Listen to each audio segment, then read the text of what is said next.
Isang magandang umaga mga kabatang. Ngayon ay araw ng Huwebes dito. At nandito naman po tayo sa trabaho. So ang ating Thursday work mode is mag-wipe tayo ng yate kasi sobrang hamog. At ibinilin din ni kapitan ko na i-charge daw ang battery ng aming maliit na pander. So yun, tara, umpisa na natin. Bali to guys, naisaksak ko na yung extension nya. Naikabit ko na siya, hindi ko na lang ibinilag kasi sobrang haba ng video kaya di ko na pinakita.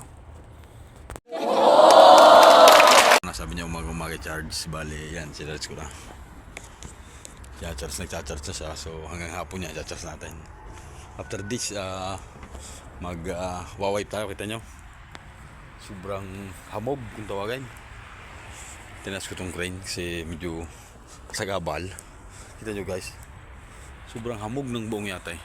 So bukas naman na maghuhugas, iwawipe na lang natin siya. Tara, umpisa na natin.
So yun guys, tapos ko nang gawin ang itaas sa parting unahan nitong konti, pero marami pa yan dito sa gilid, hindi ko na papakita.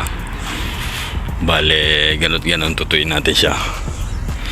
Napaka good weather ngayon, kalmang dagat kung nakikita nyo. So please subscribe my YouTube channel for more videos.